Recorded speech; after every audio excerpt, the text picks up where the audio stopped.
आज का सत्र हम सबके लिए महत्वपूर्ण है, जो गृहस्थ जीवन में है और जो सोचते हैं कि हम अपने बच्चों का लालन पालन किस प्रकार से करें। बहुत सारे चैलेंजेस हमें सामने दिखाई देते हैं, तो उन चैलेंजेस को कैसे हम फेस कर सकते हैं, उन चैलेंजेस में क्या भगवत गीता हमारी कहीं सहायता कर सकती है, ये आज का प्रश्न है। हम समझना चाहेंगे कि कैसे भगवान के माध्यम से हम क्या कुछ ऐसा सीख सकते हैं जो हमें लालन पालन करने में अपने बच्चों के सहायता दे सके। तो अगर हम अपने जो हमने जीवन जिया है और हम भी अपने माता पिता के द्वारा हमारी परवरिश हुई है, तो उससे भी हम बहुत कुछ सीखते हैं। अपने समाज के आसपास हम देखकर भी बहुत कुछ सीखते हैं। लेकिन हम जैसा हमेशा बात करते हैं कि शास्त्र का जो वचन है, शब्द का जो प्रमाण है, वो सबसे महत्वपूर्ण है हमारा जीवन जीने के लिए। तो आज हम शब्द के प्रमाण के आधार पर समझने का प्रयास करते हैं कि क्या बच्चों के लालन पालन में हमसे मिस्टेक्स हो रही हैं, क्यों इतनी परेशानियां समाज में हो रही हैं, क्यों इतना टीन एज में जब बच्चे आते हैं तो पेरेंट्स की सुनना बंद कर देते हैं, ऐसा क्यों हो रहा है, इतनी अवज्ञा क्यों है, इतना चैलेंज क्यों है। इसको ही हम आज विस्तार से समझने का प्रयास करेंगे।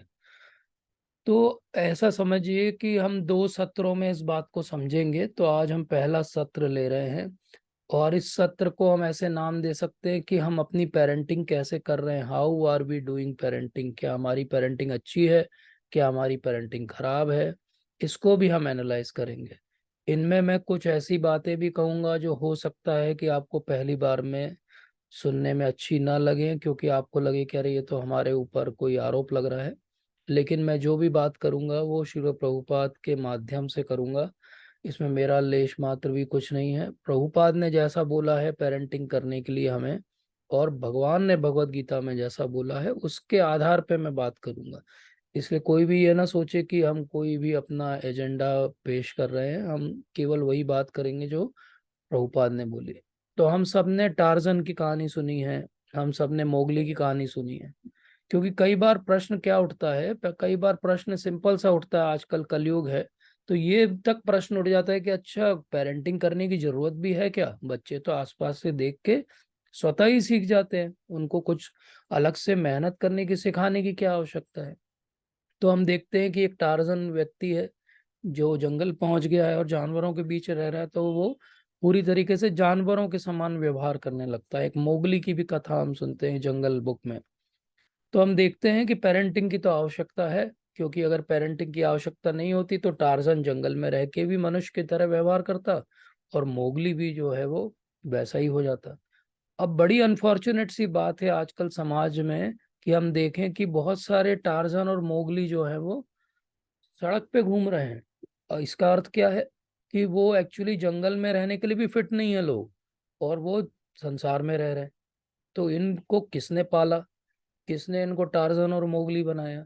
इसी बात को आज हम समझेंगे कि ये टार्जन मोगली क्या पेरेंट्स ने बनाया, समाज ने बनाया, किसने बनाया।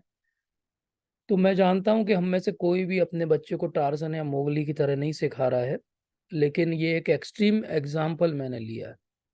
हम सब जानते हैं कि हम अपने बच्चों को परवरिश कर रहे हैं तो कुछ बातों का हम सब ध्यान देते हैं। कितना भी बुरा से बुरा पेरेंटिंग कोई व्यक्ति कर रहा हो तो वो ध्यान रखता है कि बच्चे को कोई नुकसान ना पहुंचे, उसके खाने पीने रहने का इंतजाम हो जाए, फाइनेंशियली वो आगे चल के इंडिपेंडेंट हो जाए। जब तक ना हो तो हम उसको सपोर्ट कर पाए, हम उसकी सेफ्टी का सुपरविजन कर पाए, हम उसकी मेडिकल केयर का ध्यान दें और हम उसकी एजुकेशन का ध्यान दें। इतना तो हर कोई कर रहा है अपने बच्चों के लिए।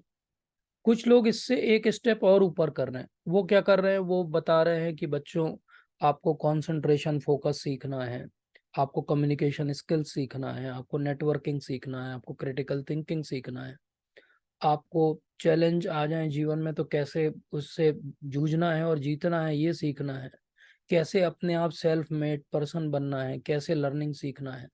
तो जो बेहतर पेरेंट्स हैं वो ये स्किल्स को भी दे रहे हैं बच्चों को। जो बेसिक स्किल्स और एमिनिटीज हैं वो तो हर कोई दे रहा है। जो उससे बेहतर पेरेंटिंग है वो क्या है कि वो एसेंशियल लाइफ स्किल्स को भी दे रही है, ताकि वो जब हम ना भी रहें तो वो इस संसार में, जो कि बहुत ही खतरनाक स्थान है, यहाँ पे वो सरवाइव कर सके। अब इसके आगे की भी एक पेरेंटिंग है जो मैं आजकल देखता हूँ। वो कैसी पेरेंटिंग है? मॉडर्न एज की पेरेंटिंग है। बच्चे को बिल्कुल एक कांटा भी नहीं लगना चाहिए, बच्चे को एक तकलीफ भी नहीं होना चाहिए। बच्चे के लिए हर जगह वो हर सुविधा का इंतजाम, उसकी जितनी आवश्यकता है शारीरिक और मानसिक, उससे ज्यादा करके दे रहे हैं उसे। ये मार्केटिंग वाली पेरेंटिंग है, मैं इसको कहता हूँ। मार्केटिंग वाली पेरेंटिंग क्या है? I love you, I like you, I will do anything for you, सब कुछ करेंगे हम तुम्हारे लिए। बट एक्चुअली क्या है, हम बच्चों को रोड बना के क्यों देना चाहते हैं? हम उनको ऐसा बनाएं कि वो जो भी रोड है उस पर चल सके। आज का जो पेरेंटिंग का सेशन हम सीखेंगे वो यही बात सीखेंगे कि बच्चों को हमें रोड बना के नहीं देना है। कब तक हम रोड बनाएंगे उनके लिए? कब तक हम रेड कारपेट बिछाएंगे उनके लिए? हम क्या करें, हम उनको ऐसा माहौल दें कि वो खुद स्वतः ही हर तरह की रोड पे चलने के लिए जो है वो मल्टीपर्पज व्हीकल जैसे हो जाए, कि वो जब साफ सुंदर रोड हो तब भी चल पाए, जब बहुत कांटे हों, बहुत तकलीफें हों, तब भी चल पाए। क्योंकि ये जो न्यू एज पेरेंटिंग है, मार्केटिंग वाली जो पेरेंटिंग है, टीवी सीरियल और एडवर्टाइजमेंट वाली पेरेंटिंग है, इसका प्रॉब्लम क्या हो रहा है? बच्चे चैलेंजेस को फेस ही नहीं किए हैं लाइफ में। उनको हर चीज क्योंकि बनी बनाई मिलती है, तो जब चैलेंज आते हैं तो वो फेल हो जाते हैं। और पहली फेलियर जब वो लाइफ की फेस करते हैं तो या तो वो डिप्रेस हो जाते हैं या सुसाइडल हो जाते हैं। और ये दोनों चीजों से हमें अपने बच्चों को बचाना है। कुछ लोग थोड़े से सुलझे हुए हैं तो वो क्या कहते हैं, अच्छा बच्चों को ऐसा करो, उनका जो ड्रीम हो उसको फॉलो करने दो, जैसे वो हैं उसको एक्सेप्ट कर लो। अब इसके साथ प्रॉब्लम क्या है? इसके साथ बड़ी प्रॉब्लम है कि बच्चों के ड्रीम्स उन बच्चों को ही अभी क्लियर नहीं है। तो उन्हें तो जो समाज परोसता है एडवर्टाइजमेंट के रूप में, रोल मॉडल के रूप में, उसको वो एक्सेप्ट कर लेते हैं और उनको लगता है हम भी इसके जैसे बन जाएंगे, तो हम भी इसके जैसे रॉक स्टार बन जाएंगे, हम भी इसके जैसे स्पोर्ट्स पर्सन बन जाएंगे। और क्योंकि ये न्यू एज पेरेंटिंग है तो वो क्या कहती है, हाँ हाँ बच्चों को ड्रीम्स को रोकना नहीं है, जो वो कह रहे हैं उनको करना है। तो न्यू एज पेरेंटिंग का हाल क्या है? न्यू एज पेरेंटिंग का हाल इतना बुरा है कि बच्चा अगर पब जाता है तो वो खुश हो जाते हैं कि चलो बच्चा हमारा जो है बाहर जाना सीख रहा है, लोगों के साथ रहना उठना बैठना सीख रहा है। और अगर वो मंदिर जाने लगे तो वो चिंतित हो जाते हैं, अरे मंदिर जाने की क्या जरूरत है इस उम्र में? क्योंकि वो खुद ही कभी मंदिर नहीं गए। लेकिन इस सब के बाद जो बच्चा बन के निकलता है, जब वो रेगुलर पब जाता है, जब वो रेगुलर पार्टीज में नाइट में जाता है, तो वो वहां से क्या निकल के बनता है? वो क्या बनता है? वो एक क्लूलेस चाइल्ड बन जाता है, क्योंकि हमने कभी सिस्टमेटिक तरीके से उसको जीवन जीने की कला सिखाई नहीं। और उसके साथ प्रॉब्लम क्या हो जाती है? फिर प्रॉब्लम ये हो जाती है कि उनके लिए लिव इन जो है वो नॉर्मल है, उनके लिए सीरियस रिलेशनशिप की कोई वैल्यू नहीं है। उनको लगता है कि हम जो समाज में अपने तरीके से जिएंगे, समाज के नियमों की कोई आवश्यकता नहीं, क्योंकि उनको कोई मॉरल स्टैंडर्ड कभी मिला ही नहीं है। और इस कारण से क्या होता है, बहुत सारे बच्चे स्मोकिंग ड्रिंकिंग और ड्रग्स की हैबिट्स में फंस जाते हैं। अब आप देखिए कि इस समय जो है 27 लाख से ज्यादा बच्चे जो हैं वो सीरियस डिप्रेशन में हैं, और उनका डिप्रेशन और एंजाइटी का ट्रीटमेंट चल रहा है। हर 11 मिनट में वर्ल्ड में एक बच्चा सुसाइड कर लेता है, और 35 स्टूडेंट्स इंडिया में रोज सुसाइड करते हैं। इंडिया और वर्ल्ड में मिला के 7 करोड़ से ज्यादा अबॉर्शंस एक साल में होते हैं। इसका मतलब क्या हुआ कि पूरा एमपी का जो पॉपुलेशन है उतने तो अबॉर्शन वर्ल्ड में साल में हो रहे हैं। और इस सब की कॉरोलरी क्या है कि 1720 करोड़ का तो हमारा ओरल कॉन्ट्रासेप्टिव पिल्स का मार्केट है वर्ल्ड में। अब ये सब क्यों हो रहा है? क्यों ऐसा हो रहा है कि ऑलमोस्ट मोर देन 57 मैरिजेस जो है डाइवोर्स में एंड हो रही, और यूनाइटेड स्टेट्स में 80% जो है वो सिंगल पेरेंट्स कौन है, मदर्स हैं, और 45% जो है वो डाइवोर्सीज हैं। तो ये सब क्यों हो रहा है? क्यों अनमेरिड लिविंग टुगेदर जो है बढ़ता जा रहा है? मुंबई का एक स्टेटिस्टिक्स है कि 20 से 24 ईयर की एज में ऑलमोस्ट 50% कपल्स जो हैं वो लिव इन में रह रहे हैं without any sanction of society. अब हम बोलें कि ये सब स्टैटिस्टिक्स से हमको क्या लेना देना? इस सब से हमें लेना देना है क्योंकि हम इसी समाज में रहते हैं। जब बच्चे ऐसा बिहेव कर रहे हैं, जब बच्चे डिप्रेशन में हैं, जब बच्चे सुसाइडल हो रहे हैं, जब बच्चे गलत निर्णय ले रहे हैं, तो एक्चुअली ये वो फल हैं जो लग रहे हैं उन पेड़ों पे जिनको हमने बोया है बीज के रूप में, और जिनकी देखभाल की जिम्मेदारी हमारी थी, लेकिन हमने कभी ध्यान नहीं दिया। और बच्चे जब टीनेज होते हैं, ये सब देखते हुए बढ़ते हैं, तो वो हमारे कंट्रोल के बाहर है। तो कई बार हम फ्यूरियस हो जाते हैं। क्यों फ्यूरियस हो जाते हैं? क्योंकि हमको लगता है कि पेरेंटिंग जो है ना एक प्रोप्राइटरशिप है, मतलब कि मैं मालिक हूँ बच्चे का।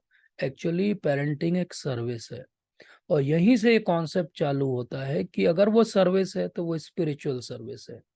उसको आप साधारण तरीके से नहीं ले सकते। आप अगर उसको लाइटली लोगे तो उसका फल कुछ और ही निकल के आएगा, जो हम समाज में कहीं भी निकले तो देख सकते हैं। आप सोचिए कि अगर एक कोई बच्ची हो तो उसके पेरेंट्स कितने वरीड रहते हैं जब तक वो घर नहीं आ जाती। क्यों ऐसा समाज बनाया है हमने कि कोई अकेला एक पॉइंट ए से पॉइंट बी तक जाता है तो पेरेंट्स की धड़कनें बड़ी रहती, सेफ पहुंच गया या पहुंच गई कि नहीं पहुंचा। इतना अनसेफ समाज किसने बनाया? वो बच्चे जो वॉयलेंट हैं, वो बच्चे जो अपने लिमिट्स के बाहर हैं, वो बच्चे जो वल्गर हैं, उनको किसने पाला है? उनको किसने ये सब सिखाया है? तो होता क्या है, बच्चा जब छोटा रहता है तो वो जो कुछ भी काम करता है उसमें वो अप्रूवल ढूंढता है, और वो अप्रूवल नॉर्मली अपने पेरेंट्स से ढूंढता है, अपने टीचर से ढूंढता है।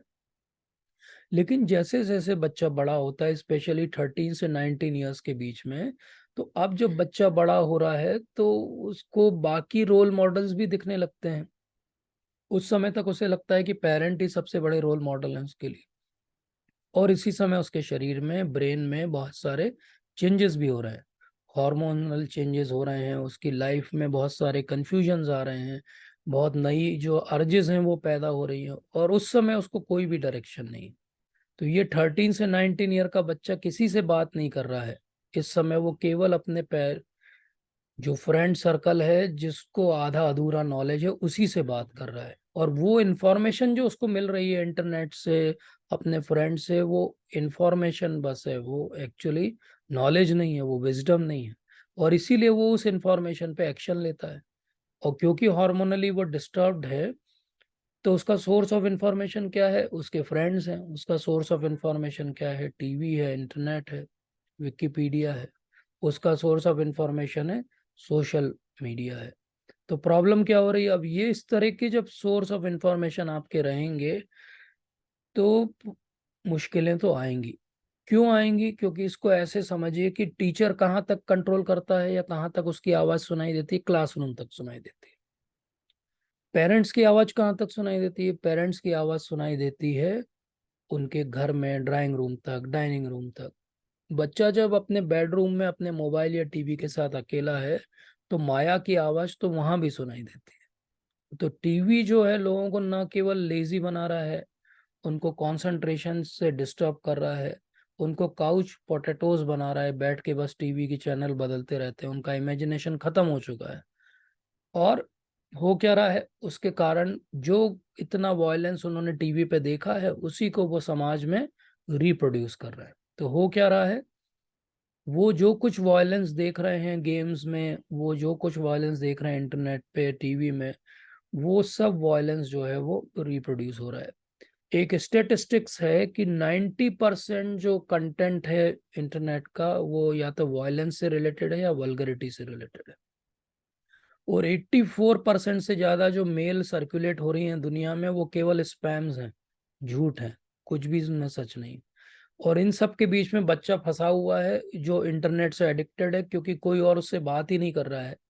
तो वो अपने आंसर्स कहाँ ढूंढ रहा है? इंटरनेट में ढूंढ रहा है। वो अपने आंसर अपने फ्रेंड सर्कल में ढूंढ रहा है, और उसको गलत आंसर्स मिल रहे हैं।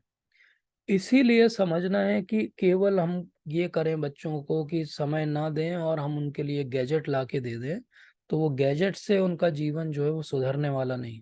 इसीलिए शिल प्रभुपाद कहते हैं कि रियल एजुकेशन क्या है?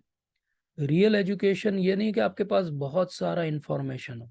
रियल एजुकेशन ये है कि उस इंफॉर्मेशन से कोई ट्रांसफॉर्मेशन पॉजिटिवली हुआ है कि नहीं हुआ है। वो प्रॉब्लम क्या है? इंफॉर्मेशन की कहीं कोई कमी नहीं है, लेकिन ट्रांसफॉर्मेशन कहीं भी दिखाई नहीं देता। अब कोई बोलेगा कि अरे आप अगर बिल्कुल इंटरनेट से बच्चों को अलग कर देंगे, अगर टीवी से अलग कर देंगे, तो उनको नई इंफॉर्मेशन, नया समाज में जो चल रहा है, जो न्यूज़ है, वो कैसे पता चलेगी? तो डेफिनेटली पॉजिटिव एस्पेक्ट भी है इन सब चीज़ों के। हम बच्चों को क्या करना चाहते हैं? हम बच्चों को आइसोलेट नहीं कर रहे हैं, हम बच्चों को इंसुलेट कर रहे हैं। अब आइसोलेट और इंसुलेट में क्या अंतर होता है, इसको समझते हैं। आइसोलेशन का मतलब क्या हो गया? बिल्कुल अलग थलग हो गया, वो समाज का हिस्सा नहीं है, वो कुछ भी बातचीत चल रही तो उसमें कोई पॉजिटिव कंट्रीब्यूशन नहीं दे पा रहा है। नहीं, हम उनको सब कुछ बताएंगे, लेकिन जब उनकी अप्रोप्रिएट एज होगी तब बताएंगे। हम उनको सारे प्रोज और कॉन्स हर चीज के समझाएंगे, डिसीजन उन पे हम छोड़ेंगे, लेकिन हम उनको प्रोटेक्शन करने के टूल्स भी देंगे। अभी हम क्या कर रहे हैं? हम लड़ाई में समाज की बच्चों को डाल देते हैं एडोलेसेंट एज में कि जाओ लड़ो और जीत के आना, लेकिन ना हम उनको लड़ने के टूल्स देते हैं, ना हम उनको प्रोटेक्शन के लिए कोई ढाल देते हैं। तो ना उनके पास अपना प्रोटेक्शन का कोई तरीका है, ना कोई ऑफेंस आए तो वो उसके प्रति ऑफेंसिव हो सकते, क्योंकि हमने उनको क्या देना छोड़ दिया है? हमने उनको गुड कैरेक्टर के बारे में बताना ही छोड़ दिया। ये जो गुड कैरेक्टर वर्ड है, एक अच्छा व्यवहार, एक शालीन व्यक्तित्व, यही हमारा इंसुलेशन है। अदरवाइज क्या होगा? आप बिना प्रोटेक्शन के समाज में, वो भी इंटरनेट की दुनिया में उतरेंगे, तो आप छलनी होके ऊपर आएंगे। इसीलिए प्रभुपाद कहते हैं, बहुत सुंदर शब्द हैं प्रभुपाद के। प्रभुपाद पहला जो सेंटेंस बोलते हैं वो है प्यूरिटी इज फोर्स। वो क्या कहते हैं? कि जब आपके अंदर प्यूरिटी होगी ना, तब वो फोर्स के रूप में बाहर आएगी। इसका अर्थ क्या हुआ? इसका अर्थ ये हुआ कि पेरेंट्स कब अच्छी पेरेंटिंग कर पाएंगे, कब वो स्पिरिचुअल उनको आर्मामेंटेरियम दे पाएंगे जिससे वो लड़ पाए अपने जीवन में? वो तब दे पाएंगे जब पेरेंट्स खुद स्पिरिचुअल होंगे। अब अनफॉर्चुनेट बात क्या है जो मैंने कही, कि बच्चा पब जाता है तो पेरेंट्स कंफर्टेबल हैं, बच्चा लिव इन में है तो कंफर्टेबल है, लेकिन बच्चा मंदिर जाता है तो हम अनकंफर्टेबल हैं। ये जो हमारा अनकंफर्टेबल होना है मंदिर और स्पिरिचुअलिटी को लेके, यही रीजन है कि हम भी प्योर नहीं है, तो हमारी बात का फोर्स भी नहीं होगा। क्योंकि बच्चे हमारी बात से नहीं मानेंगे, बच्चे तो हमें देख के समझते हैं। इसका अर्थ क्या हुआ? बच्चे एक्चुअली कान से नहीं सुनते हैं, बच्चे आंखों से सुनते हैं। इसका अर्थ क्या है? बच्चे देखते हैं। अगर आप स्पिरिचुअलिटी में एंजॉय कर रहे हो, तो वो भी अपने आप उस स्पिरिचुअल कल्चर का हिस्सा बनेंगे। अगर आप अपने जीवन में सादा जीवन, उच्च विचार रख रहे हो, तो वो भी रखेंगे। अब वो देखेंगे कि दिन भर आप भाग रहे हो पैसे के पीछे, पैसा पैसा कर रहे हो, और बच्चे को अगर आप समय नहीं दे रहे हो, तो बच्चा भी ये बात समझता है कि अच्छा, मुझे भी बड़े होके पैसे के ही पीछे भागना है, तो मुझे भी ऐसा ही बनना है। इसीलिए अगर हमको बच्चों को अच्छे संस्कार देना है, गुड कैरेक्टर की ढाल तलवार देनी है, तो हमको सबसे पहले खुद अपने अंदर एक डिसीजन लेना पड़ेगा। और वो डिसीजन क्या है? कि हमको जीवन में गृहस्थ बनना है कि ग्रह मेधी बनना है। ग्रह मेधी का अर्थ क्या होता है? जो भौतिक इच्छाओं के कारण गृहस्थ जीवन में आया है। और गृहस्थ का मतलब क्या होता है? गृहस्थ वो व्यक्ति होता है जो समाज में एक अच्छा एग्जाम्पल सेट करने के लिए गृहस्थ जीवन में आया है। अर्थात उसकी वैल्यूज हैं, और उन वैल्यूज के कारण वो गृहस्थ जीवन में आया। तो वो वैल्यू क्या है? जो व्यक्ति गृहस्थ है वो अपने आप अपने सारे रोल्स को समझता है। तो वो ये समझता है कि एज ए हस्बैंड उसका क्या रोल है, एज ए सन उसका रोल क्या है, और एज ए पेरेंट उसका रोल क्या है। इसका अर्थ क्या हुआ? एज ए पेरेंट, एक अगर गृहस्थ व्यक्ति है तो उसका रोल है अपने बच्चे के कैरेक्टर को ट्रेन करना। यही रोल है। या इसको साधारण भाषा में और मैं समझाऊं, तो एक्चुअली जो बच्चा हमारे पास आया है, वो बच्चा एक जीव आत्मा है, वो एक आत्मा है। और उस आत्मा की एक शाश्वत यात्रा चल रही है, और वो यात्रा क्या है? उस शाश्वत यात्रा में उसको कृष्ण तक जाना है। अब ये एक आत्मा है जिसको कृष्ण तक जाना है। एज ए पेरेंट हमारा रोल क्या है? हमारा रोल इतना ही है कि इस आत्मा को इस यात्रा में क्या क्या आवश्यकताएं होंगी और क्या क्या सुविधाएं हमारी तरफ से हम दे सकते हैं, उसको देना है। इतनी सी बात हमें करना है। अगर हम इस एक लाइन को याद कर लें कि एज ए पेरेंट मेरा रोल क्या है, एज ए पेरेंट मेरा रोल केवल उसको लाइफ स्किल सिखाना नहीं है। एज ए पेरेंट मेरा रोल केवल एम्यूनिटीज देना नहीं है जो हमने डिस्कस किया। एज ए पेरेंट मेरा रोल उसको फ्रीडम देना भर नहीं है। एज ए पेरेंट मेरा रोल है कि ये जो आत्मा है, इसकी जो जर्नी है कृष्ण तक, इसको फैसिलिटेट मैं कर पा रहा हूं कि नहीं कर पा रहा। इसीलिए युधिष्ठिर महाराज, एक बड़ी इंटरेस्टिंग बात है, युधिष्ठिर महाराज जब परीक्षित का जन्म हुआ तो युधिष्ठिर महाराज के सामने बहुत सारे कुंडली लिखते थे उस समय, तो वो आए। तो युधिष्ठिर महाराज बड़े ईगर हैं, लेकिन वो ये जानने के लिए उत्सुक नहीं है कि अच्छा ये कितना पैसा कमाएगा, ये कितना सुखी रहेगा। वो एक ही प्रश्न पूछते हैं। और युधिष्ठिर महाराज क्या पूछते हैं भागवतम में?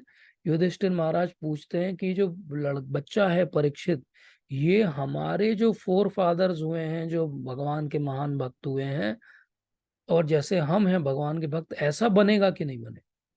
तो क्वेश्चन क्या है?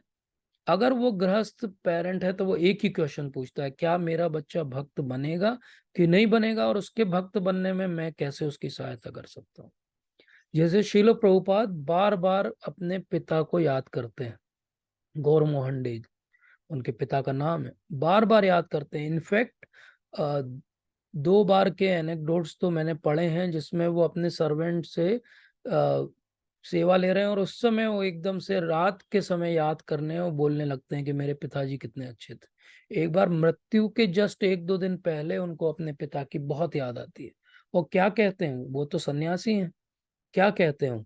वो कहते हैं कि मेरे पिता ने मेरी इतनी अच्छी परवरिश की, इस कारण से मैं भक्ति में आगे बढ़ पाया। क्योंकि मेरे पिता जब भी कोई साधु हमारे घर पर आते थे तो वो एक ही बात कहते थे कि आप इस बालक को ये आशीर्वाद दो कि ये राधा रानी का महान भक्त बने, ये महाप्रभु का महान भक्त बने। तो क्या हम अपने बच्चों के लिए ये प्रे करते हैं कभी? हम तो प्रे करते हैं कि बहुत बड़ा इंजीनियर बने, बहुत बड़ा डॉक्टर बने, खूब पैसा कमाए, बड़ा लॉयर बने, लेकिन एक्चुअली ये नहीं है।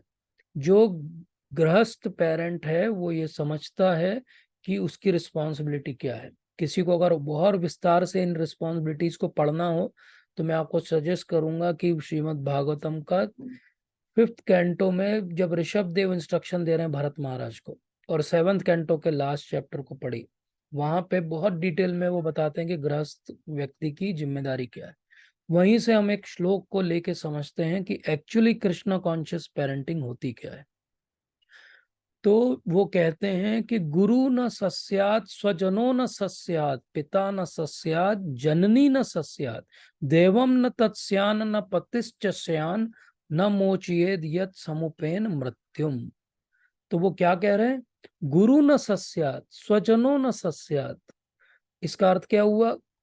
अपने आप को अगर कोई गुरु कह रहा है तो वो तब अपने आप को गुरु बोले जब उसके जितने शिष्य हैं उनको क्या वो मृत्यु से निकाल के भगवान की भक्ति में लगा सकता है। स्वजनो न सस्यात, कोई अपने डिपेंडेंट्स को, जो गृहस्थ जीवन में उसके साथ में चल रहे हैं, क्या वो उनको भक्ति में लगा रहा है? कोई अपने आप को देवता तब बोले जब वो अपने जितने उसकी सेवा करते हैं, पूजा करते हैं, उन सबको भगवान की भक्ति में लगाए। कोई अपने को माँ तब बोले जब वो अपने बच्चे को भक्ति सिखाए। तो वो क्या कह रहे हैं? आप स्पिरिचुअल मास्टर हो, आप फादर हो, आप हस्बैंड हो, आप मदर हो, या आप देवता हो, आप ऐसे ही नहीं बन जाओगे। ये रिस्पॉन्सिबिलिटी की, लीडरशिप की पोजीशंस हैं। और हम सब समझते हैं कि जब भी हमारे पास पावर है किसी के ऊपर तो हमारे ऊपर रिस्पॉन्सिबिलिटीज भी हैं, और वो रिस्पॉन्सिबिलिटी हम निभा ही नहीं रहे। हम समाज में बहुत बात करते हैं कि ये कितना खराब चल रहा है समाज की स्थिति, लेकिन एक्चुअली पेरेंट्स जिम्मेदार हैं हर चीज के लिए। क्यों वो लड़कों को अच्छा व्यवहार करना नहीं सिखाते? क्यों इतनी छेड़छाड़ की घटनाएं हो रही हैं? क्यों इतनी लिव इन रिलेशनशिप में मर्डर हो रहे हैं? आखिरकार उस लड़के को किसी को तो सिखाना था, और वो पेरेंट के रूप में हम फेल हो गए। तो ये सबसे बड़ी बात है कि एक्चुअली हम पेरेंट बनने के लायक ही नहीं है। और 90% से ज्यादा जो बच्चे पैदा हो रहे हैं, कहा जाता है, एक सेइंग है अमेरिका में कि वो वीकेंड्स में over A bottle of wine पैदा हो रहे हैं। इसका अर्थ क्या है? कि कोई प्लानिंग नहीं है, कोई प्लानिंग ही नहीं है तो आगे कोई गाइडेंस भी नहीं है उन बच्चों के लिए, और कोई डिसिप्लिन भी नहीं है, कोई प्रेम भी नहीं है। केवल बच्चे हैं, होना चाहिए इसलिए होना चाहिए। इस सबसे प्रॉब्लम क्या है, यहाँ तीन चीजें हमने बात की: प्रेम, डिसिप्लिन और हमारी प्लानिंग। अब अगर किसी का कोई प्रेम ना करे और बच्चे को डिसिप्लिन बन भी ना दे, तो ये हो गई सबसे खराब तरह की पेरेंटिंग। इसको कहते हैं नेग्लिजेंट पेरेंट्स। क्या हुआ? ना हमने प्रेम किया बच्चे को, ना हमने उसको डिसिप्लिन दिया। क्योंकि डिसिप्लिन भी नहीं किया, प्रेम भी नहीं किया, ज्यादातर बच्चे पलने के लिए पल जाते हैं, और पेरेंट्स टोटली नेग्लिजेंट है, उन्हें कुछ भी भान ही नहीं है कि वो क्या कर रहे हैं समाज के लिए। कुछ लोग हैं जो बच्चों से प्रेम कर रहे हैं, लेकिन उनको डिसिप्लिन नहीं करना चाहते। मतलब वो जो बोले सब ला के दे देते हैं, जो बोले उनके लिए सब कर देते हैं। ऐसे पेरेंट्स को कहा जाता है परमिसिव पेरेंट्स। ये क्या है? हर चीज की परमिशन दे देते हैं। एक और टाइप के पेरेंट्स होते हैं जो प्रेम बिल्कुल नहीं करते हैं, लेकिन खूब डिसिप्लिन में रखते हैं, स्ट्रिक्ट हैं बिल्कुल। ऐसे बच्चे, ऐसे पेरेंट्स को कहा जाता है अथॉरिटेरियन पेरेंट्स। अब इनके साथ प्रॉब्लम क्या है? बच्चा जब तक छोटा है, 11-12 साल तक का, तो वो आपको झेल लेता है, कुछ नहीं बोलता है। लेकिन जैसे ही वो टीनेज में आता है, वो रिबेल कर देता है, आपकी सुनना टोटली बंद कर देता है। हो सकता है आपके साथ अपशब्दों का भी उपयोग कर ले, और आप जो बोलोगे वो छोड़ के वो सब कुछ करेगा, आपकी बात कुछ नहीं मानेगा। क्यों? क्योंकि आपने उसको एक्चुअली पूरे 11-12 साल खूब टॉर्चर किया है, प्रेम तो दिया नहीं है, केवल डिसिप्लिन डिसिप्लिन की बात की है। अच्छा पेरेंटिंग क्या है? अच्छा पेरेंटिंग वो है जहाँ प्रेम भी हो और जहाँ डिसिप्लिन भी हो। इसको बोलते हैं अथॉरिटेटिव पेरेंटिंग। इसका मतलब क्या है? उनको पता है कि कब उसको प्रेम करना है और कब उसको डिसिप्लिन करना है। तो डिसिप्लिन करने का मतलब क्या होता है? डिसिप्लिन करने का मतलब छड़ी लेके खड़ा होना नहीं होता। डिसिप्लिन का मतलब होता है कि ये बताना कि हम ये चीज क्यों कर रहे हैं। जैसे भगवान श्री कृष्ण के पास सुदर्शन चक्र भी है, और जब उनको पता चलता है कि अर्जुन लड़ने से मना कर रहा है, तो वो सबसे आसान उनके लिए क्या था? सबसे आसान था सुदर्शन चक्र निकालते अपना, बोले चलो लाइन में खड़े हो जाओ, डिसिप्लिन, लड़ो, लड़ना जरूरी है, मैं बोल रहा हूँ। लेकिन भगवान क्या करते हैं? पूरा समय देते हैं, उसकी सारी परेशानियों को सुनते हैं, उसकी सारी चॉइसेस जो वो बना रहा है उसको सुनते हैं। उसके बाद वो अपने चॉइसेस बताते हैं, उनके कॉन्सिक्वेंसेस बताते हैं, और अंत में क्या बोलते हैं? यत इच्छसी तत्कुरु। मैंने सब तुम्हें बता दिया, जो तुम्हारी इच्छा हो वो करो। इसको बोलते हैं अथॉरिटेटिव पेरेंटिंग, कि हम प्रेम भी है, इसीलिए हम उसको सुन भी रहे हैं, और सुनने के बाद हम अपने अनुभव और ज्ञान से उसको ऑप्शन भी दे रहे हैं, और उस ऑप्शन के बीच में हम उसको ये मौका भी दे रहे हैं कि वो सुधरना चाहे तो सुधर भी सकता है। तो ऐसी पेरेंटिंग कैसे की जाती है? ऐसी पेरेंटिंग कब चालू होती है? तो ऐसी पेरेंटिंग एक दिन में एकदम से चालू नहीं होगी, लेकिन हमको इस तरफ आगे बढ़ना पड़ेगा। अगर हम शास्त्रों को पढ़ें तो ऐसी पेरेंटिंग तो जब कंसीव नहीं किया है बच्चे ने तब से चालू हो जाती है, कि पेरेंट्स क्या सोच रहे हैं, उनको कैसा बच्चा चाहिए, वहां से गर्भाधान संस्कार से बात चालू हो जाती है। तो ऐसी पेरेंटिंग हमने देखा कि प्रहलाद महाराज कयादू के गर्भ में हैं और नारद मुनि उनको शिक्षा दे रहे हैं। हमने देखा कि उत्तरा के गर्भ में जो है वो अभिमन्यु है, और वो सीख जाते हैं। तो ये इम्पोर्टेंट बात है कि बच्चा जब तक आया है बाहर, और जब तक वो बड़ा होके समझने लायक बन रहा है, उसके पहले भी वो बहुत कुछ ग्रास्प करके सीख चुका होता है। तो बच्चा किससे सीखता है? वो हमको देख के सीखता है। बच्चा कैसे सीखता है? सुन के सीखता है। इसीलिए अच्छी चीजें सुनाना उसको बहुत आवश्यक है। और ये बहुत इम्पोर्टेंट एक तरह की हमारी साधना है, कि हम अपनी साधना भक्ति की अगर अच्छे से करेंगे, तो बच्चे हमारी बात को एज ए एग्जाम्पल समझेंगे और करेंगे। हो सकता है कि बहुत जल्दी एकदम से ना करने लगे, लेकिन एक समय आएगा जब वो इस बात को समझेंगे। तो धीरे धीरे हमको उनको आगे ले जाना है। पहले हमें बेसिक उनके बिहेवियर को सुधारना है, उन्हें सोसाइटी में रहने लायक बनाना है, फिर हमें भक्ति का उनको ज्ञान देना है, लेकिन ये सब प्रेम पूर्वक करना है।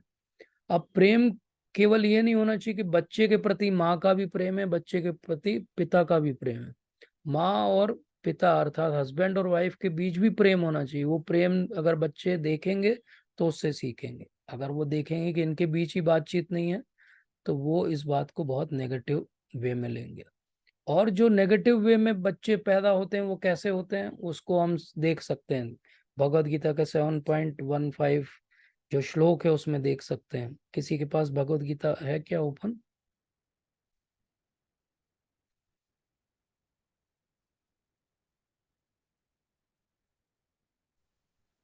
जी प्रभु जी है। हरे कृष्ण। तो 7.15 कोई पढ़ना चाहेगा? यस, जी प्रभु, है ना? यस मैडम पढ़िए जी। प्रभु जी श्लोक पढ़ना है क्या कि अर्थ पढ़ना है क्या? श्लोक, श्लोक पढ़ते हैं फिर हम आगे बढ़ेंगे। जी प्रभु जी। नमां दुष्कृतिनो मूढ़ा प्रपद्यन्ते नराधमा मायया प्रसाद्याना आसनं भावमाश्रिता। Thank you madam, thank you so much. कोई और पढ़ना चाहेगा? हरे कृष्ण प्रभु जी। हरे कृष्ण जी। न मां दुष्कृतिनो मूढ़ाः प्रपद्यन्ते नराधमाः माययापहृतज्ञाना असुरं भावमाश्रिताः। Hare thank Krishna. You. Hand raise है, कोई और पढ़ना चाहेंगे? नामान् दुष्कृतिनो मूढा प्रवदन्ते नरो मदः धमः माया प्रहृत्याना आसुरं भावमाश्रिता। Thank you, thank Hare you. Krishna प्रभु हरे जी। कृष्ण मैं जी पढ़ूं? मैडम जी। नामां दुष्कृतो मूढ़ा प्रपद्यन्ते नराधमः मायया प्रहत ज्ञाना आसुरां भावमाश्रितः। थैंक यू माता जी। हरे कृष्णा प्रभु जी। मैं भी हरे पढ़ूं? कृष्ण जी जी पढ़िए जी। न मां दुष्कृतिनो मूढ़ा प्रपद्यन्ते नराधमा मायया परहत ज्ञाना आसुरं भावमाश्रिता। थैंक यू प्रभु जी। चंचोलकर मैडम पढ़ना चाहेंगे?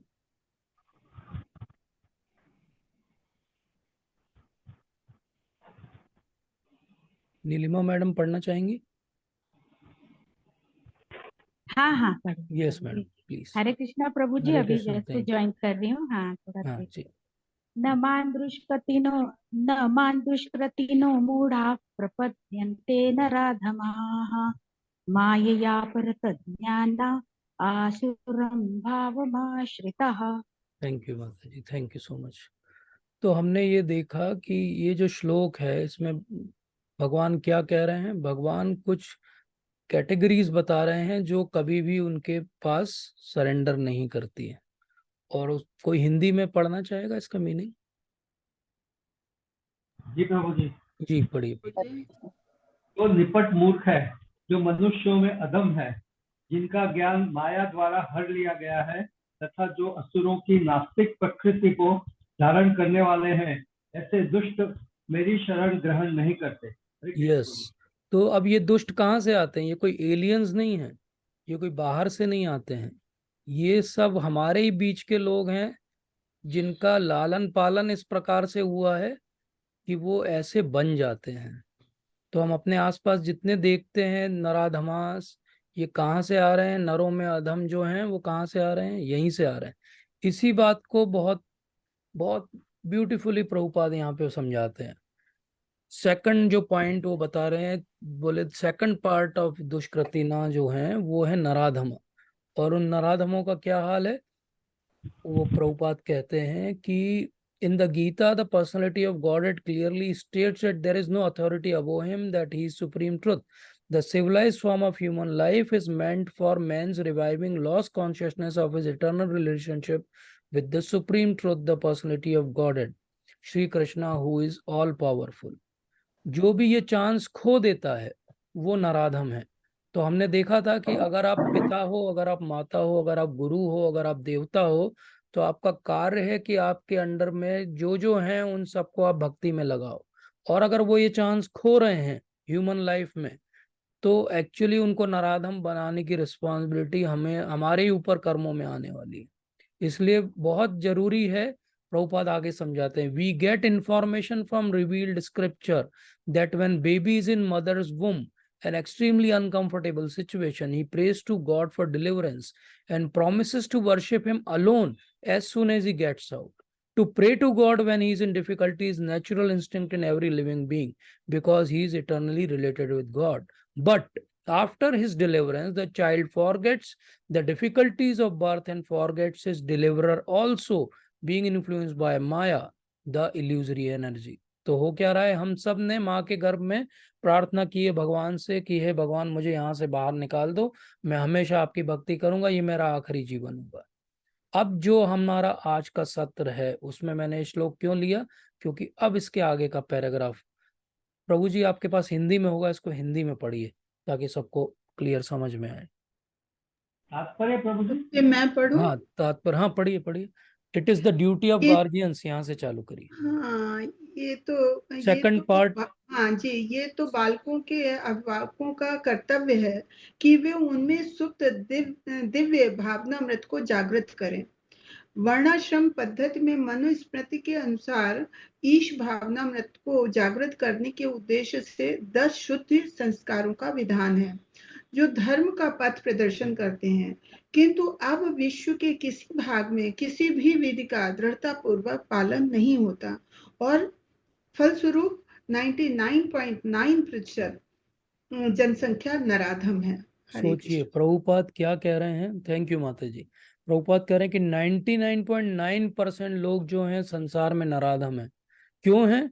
पहली लाइन पढ़ी, it is the duty of guardians of children to revive the divine consciousness dormant in them. सबके अंदर हृदय में वो जो प्रार्थना हमने माँ की गर्भ में भगवान से की थी वो है, लेकिन वो छुपी हुई है माया के कारण। गार्जियंस का काम केवल उतना है कि उसको अनकवर करना है, लेकिन गार्जियंस क्या कर रहे हैं? गार्जियंस तो उनके साथ मूवी देख रहे हैं, गार्जियंस तो उनके साथ टीवी देख रहे हैं, जंक फूड खा रहे हैं और कह रहे हैं कि हम बच्चों की बहुत अच्छी केयर करते हैं। केयर असली में क्या है, यहाँ पे प्रभुपाद कहते हैं। इसीलिए 99.9% अगर पॉपुलेशन धरती पे नराधम होगी तो फिर तो बाहर निकलने में डर लगेगा ही लगेगा, क्योंकि जानवर घूम रहे हैं सड़क पे, 2 पैर के जानवर हैं। कब किसका दिमाग फिर जाए, कब किसको कोई चाकू मार दे, कब किसको कोई गोली मार दे, कब किसका कोई रेप कर दे। वो तो पोर्नोग्राफी देख के आया है, उसका तो दिमाग सरका हुआ है। यही बात है जिसको पेरेंट्स को समझना पड़ेगी। बच्चे पैदा करना पेरेंटिंग नहीं है, बच्चों को डॉक्टर इंजीनियर बना देना पेरेंटिंग नहीं है। पेरेंटिंग उससे बहुत आगे की चीज है। पेरेंटिंग है कि क्या हम उसको भक्ति में लगा पाए, कि हमने उनको नराधम बना दिया। नराधम अगर वो बने हैं तो वो उसकी जिम्मेदारी भी हमारी है। ये बात बहुत कड़वी है लेकिन ये सत्य है, क्योंकि हम उनके शरीर की केयर कर रहे हैं, लेकिन क्या हम उनकी आत्मा की केयर कर रहे हैं? क्या हम देख रहे हैं कि आत्मा के रूप में वो अपने जो वस्तुत्व को प्राप्त करना चाहिए उसको प्राप्त कर पा रहे हैं? तो ये बड़ी बात है। हम बहुत ज्यादा अटैच हैं अपने बच्चों से, लेकिन किस लिए अटैच हैं? कि हम बुढ़ापे में जब आएंगे तो हमारे बच्चे हमारी केयर करेंगे। लेकिन कितने लोगों के बच्चे केयर कर रहे हैं? जो बिगड़े हुए हैं वो केयर नहीं कर रहे हैं, जो अच्छे हैं वो अमेरिका और इंग्लैंड चले गए इसलिए केयर नहीं कर रहे हैं, क्योंकि वो वहां से यहाँ नहीं आ सकते चाह कर भी। और जो यहाँ हैं वो कौन सी केयर कर रहे हैं? तो बात यह है कि हम अपने स्वार्थ के लिए बच्चों को पाल रहे हैं, हम उनका क्या अच्छा हो सकता है वो नहीं देख रहे, हम अपना देखना चाहते हैं।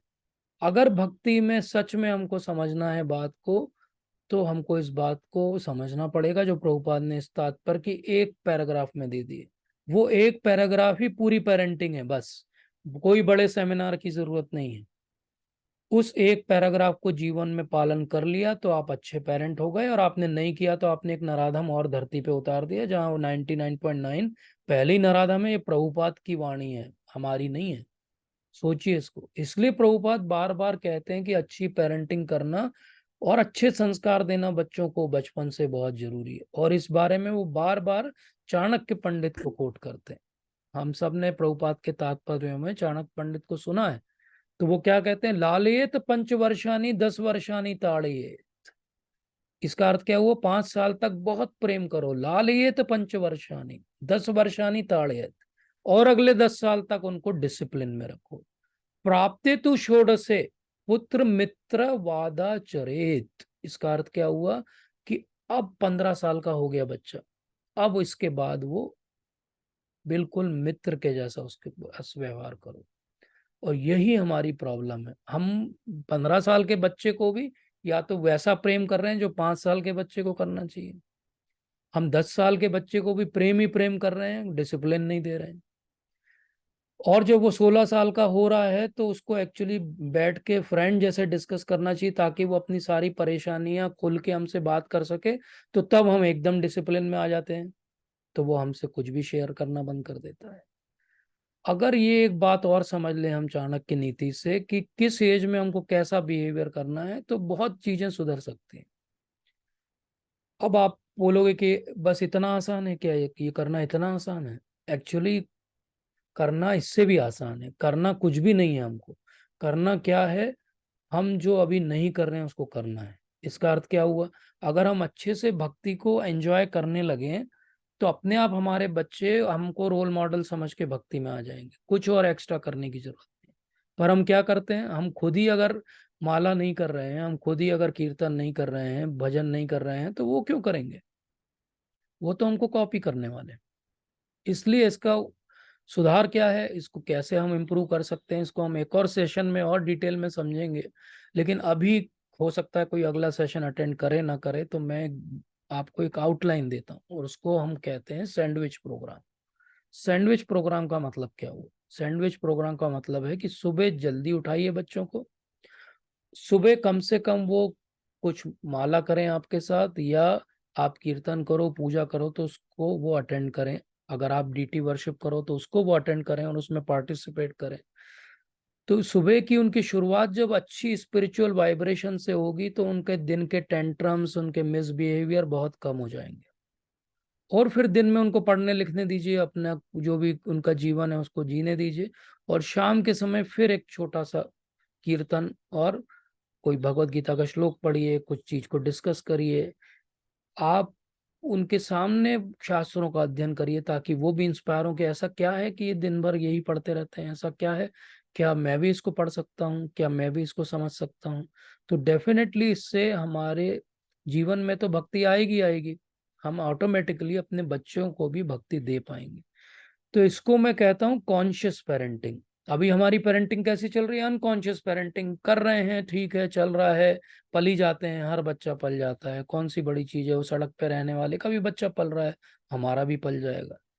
लेकिन हमको नराधम नहीं पालना है, हमको एक भक्त बनाना है। भक्त बनाने के लिए हमको भक्ति में आगे बढ़ना पड़ेगा। हम जब लीड लेंगे भक्ति में, हमारा पूरा परिवार भक्ति में आ जाएगा, इसमें कोई संशय नहीं है। तो हमको क्या सीखना है? कॉन्शियस पेरेंटिंग सीखना है।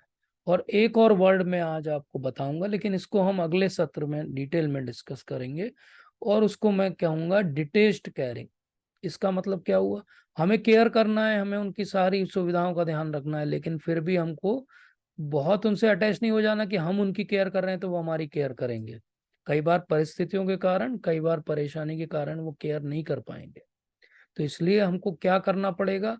अब ये दोनों चीज अगर हमको करनी है, सैंडविच प्रोग्राम करना है, हमको केयरिंग सीखना है, तो हमको एक ऐसा एनवायरनमेंट लगेगा जहाँ पे और भी लोगों से हमारा आदान प्रदान हो सके जो इस तरह से बच्चों को पाल रहे हैं, और जो सीनियर्स हैं जिन्होंने इस तरीके से अपने बच्चों का लालन पालन किया और सक्सेसफुल रहे हैं। तो अगर हम मंदिर आएंगे तो हमें ऐसे बहुत सारे एग्जाम्पल दिखाई देंगे जहाँ पे बच्चे बहुत ही सुंदर तरीके से भक्ति कर रहे हैं। तो हम भी वैसी भक्ति कर सकते हैं। और भक्तों ने इस पे बहुत सारी पुस्तकें भी लिखी है कि किस प्रकार से भक्तिमय आ- आंदोलन जो है इस्कॉन का, उसमें हम कंट्रीब्यूट भी कर सकते हैं। क्योंकि अगर हमारे बच्चे अच्छे से भक्ति सीखेंगे तो फ्यूचर के लीडर्स बनेंगे, वो फ्यूचर के प्रचारक बनेंगे, वो बहुत सुंदर तरीके से अपना जीवन भी जिएंगे, और हमको भी जो है एक सेटिस्फेक्शन होगा कि हमने धरती पे नराधम को नहीं छोड़ा है, हमने कैसे व्यक्ति को छोड़ा है जो अच्छा है। तो प्रभुपाद हमेशा बोलते हैं कि child is a rare gift given by Krishna, but at the same time a great responsibility. ये लाइन बहुत महत्वपूर्ण है। हर बच्चा जो है गिफ्ट है भगवान की तरफ से, लेकिन हमारी एक बहुत बड़ी रिस्पॉन्सिबिलिटी भी है। हमारी रिस्पॉन्सिबिलिटी क्या है कि हम किसी प्रकार से उस बच्चे के साइकोफिजिकल नेचर के हिसाब से उसको भक्ति में बनाए रखें और भक्ति में उसको आगे बढ़ने का मौका देते रहें। और ये देना ही एक्चुअली, हम सब कहते हैं मैं इस बच्चे का पिता हूँ, मैं इस बच्चे की माता हूँ, लेकिन शास्त्रों के आधार पे पिता या माता कौन है? जो अपने डिपेंडेंट को तार सके। तो हमको हमेशा अपने आप से क्वेश्चन पूछना चाहिए कि आज मैंने दिन भर में ऐसा क्या वैल्यू ऐड किया अपने बच्चे की लाइफ में जिससे वो भगवान के निकट गया।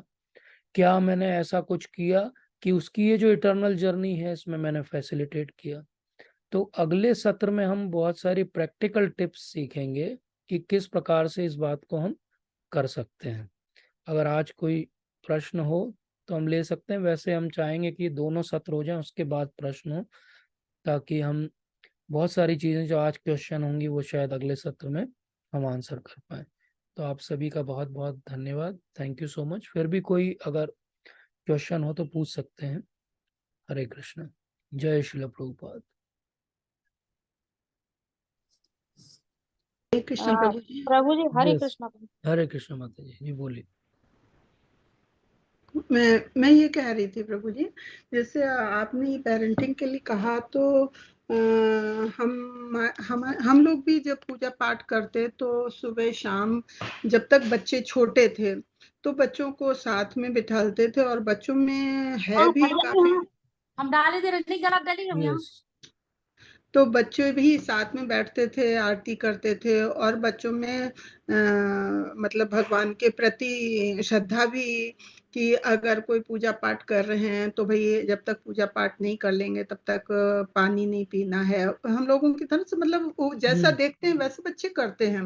यस, और लेकिन आजकल के समय में प्रभु जी, बच्चे साथ तो कितने दिन रह पाते हैं, इंटर के बाद बच्चों को बाहर निकलना ही पड़ता है पढ़ने के लिए, और फिर यस, बाहर जाके फिर बच्चे वो चीज नहीं निभा पाते हैं, हॉस्टल वगैरह में जाके नहीं निभा पाते हैं। यस, फिर यस, भी हम आपको बताएं कि हम अपने को भाग्यशाली ही मानेंगे कि हमारे बच्चे अभी भी आध्यात्मिक तो हैं। हाँ, ये अपनी पूजा पाठ तो इतना नहीं कर पाते हैं।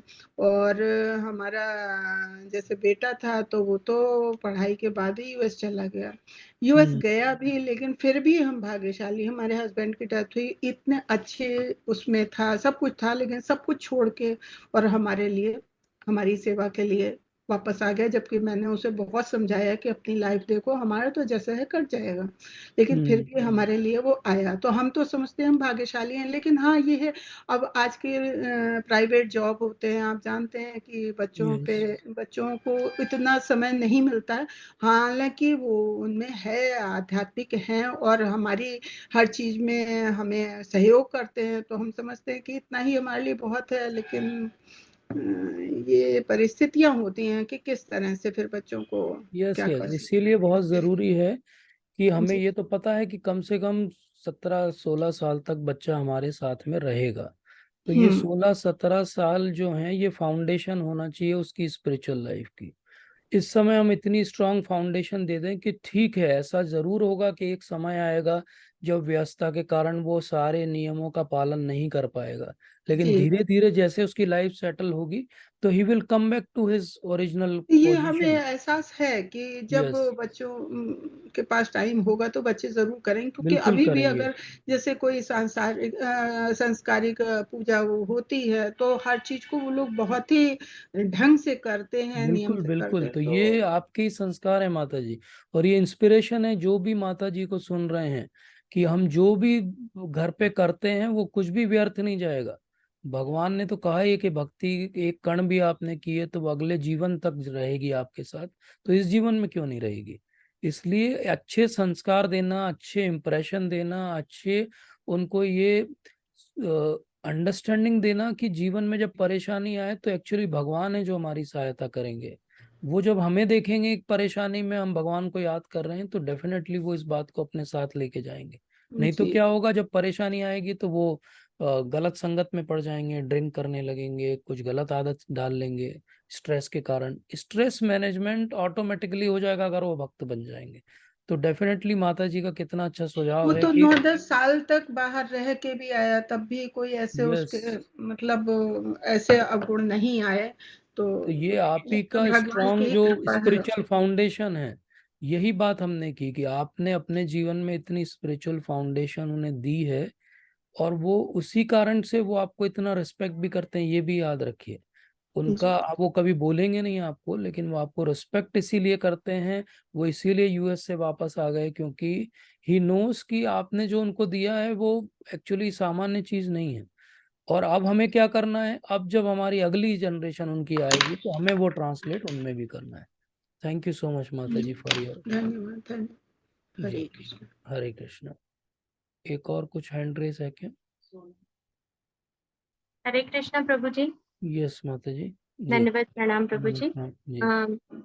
प्रभु जी, मेरा एक प्रश्न ये था कि अभी तो खैर शायद मेरे बच्चे बहुत छोटे हैं इस सब चीजों के बारे में पता लगाने को कि आगे क्या रहता है, पर एक स्पिरिचुअल फाउंडेशन तो है उनमें, इतना समझ में आता है। पर कुछ हद तक ये जो इलेक्ट्रॉनिक मीडिया या इंटरनेट, यस, मोबाइल, इसके लिए हम लैपटॉप, अगले सत्र में इन बहुत सब डिटेल के में चर्चा लिए करेंगे। जो जी इनकी जो जी आदत लग गई है उसे कैसे छुड़ाया जाए, ये हाँ, एक ये बहुत हम अगले इम्पोर्टेंट सेशन क्वेश्चन। में माता जी डिटेल में डिस्कस करेंगे। तो उस समय हम बहुत सारे स्टडीज भी डिस्कस करेंगे जो हुए हैं रिसेंटली जी जी। चाइल्ड साइकोलॉजी में, और we will try to find out answers through that. और प्रभु जी एक प्रश्न और था मेरा कि जो आप ये सैंडविच मॉडल बता रहे हैं, जैसे ये हाँ। तो अपन मतलब अपन हमारे यहाँ हमेशा शुरू से ही होता है कि भाई यस सुबह की पूजा करनी है और शाम की आरती करनी है, यस तो ये यस। जो संध्या वंदन वाला नियम रहता है वो जी। अधिकतर घरों में अपनाया जाता है, ब्राह्मणों के यहाँ या सभी हम्म। अपने यहाँ, तो भारतीयों में सभी के यहाँ अपनाया जाता है। तो वो तो बच्चे हमेशा से ही करते आए हैं।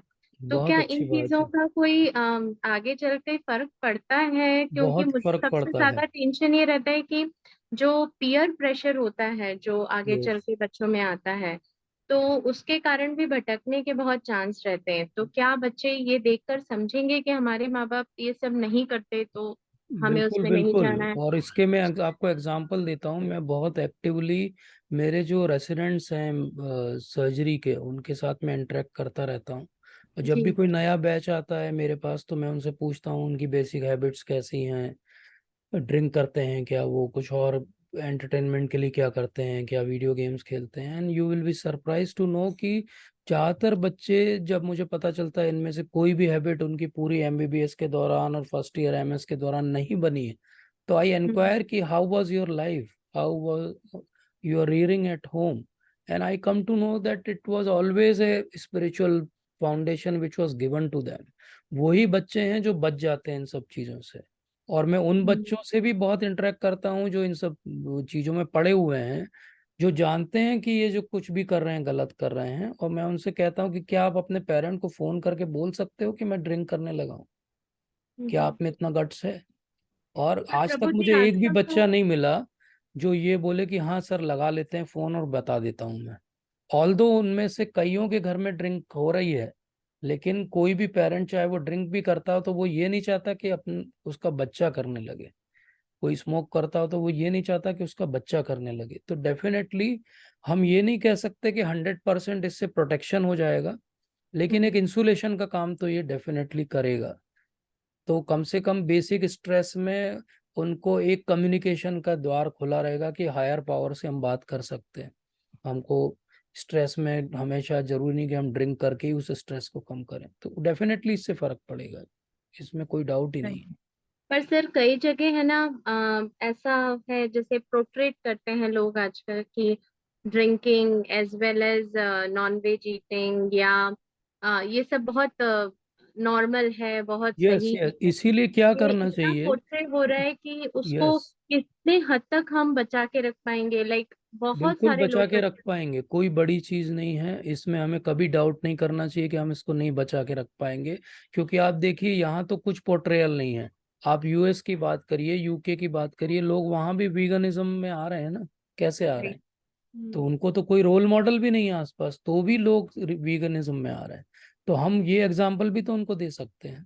हम उनको ये भी ओपनली डिस्कस करें कि क्यों हम नॉन वेज को प्रेफर नहीं करते। हम उसको साइंटिफिकली डिस्कस करें, हम उसको इमोशनल एस्पेक्ट से डिस्कस करें। हम उनको ऐसे वीडियोस दिखा सकते हैं इंफॉर्मेटिव, जिसमें उस चीज को बहुत डिटेल में उन्होंने डिस्क्राइब और डिस्कस किया है, फिजियोलॉजी एनाटॉमी। कभी होगा तो हम एक सेशन भी इस पे ले सकते हैं।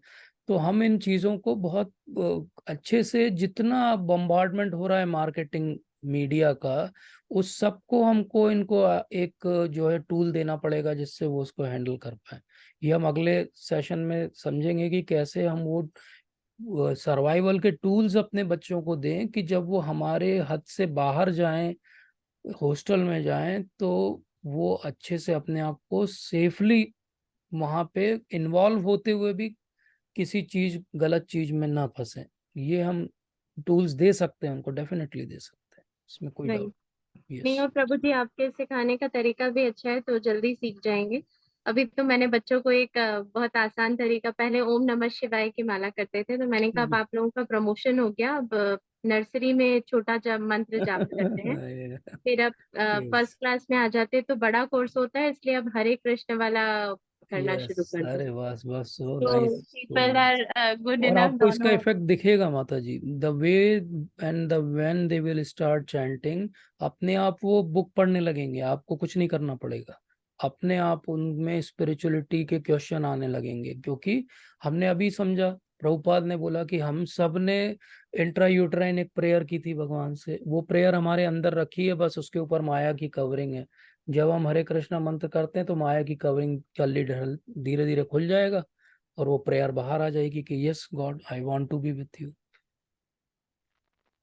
तो बहुत अच्छा है माता जी, thank you Hare so much, Krishna, thank you. धन्यवाद धन्यवाद ये प्रभु जी। बच्चे जब बड़े होंगे, आज हम ये चीज डिस्कस कर रहे हैं, and we all will realise, hope that everything will be so nice that we will be very thankful to Srila Prabhupada for guiding us कि हमको अपने बच्चों को कैसे रियर करना है, पेरेंट की एक रिस्पॉन्सिबिलिटी क्या है, ये समझाने के लिए प्रभुपाद सबसे बड़े हमारे सोर्स हैं। हम वो एक जो फ्रेज हमने सीखा 7.15 से, उसको याद रखें।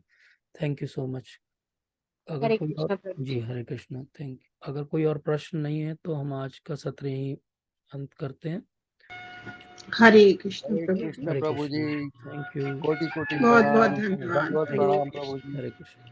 प्रणाम प्रभु जी। हरे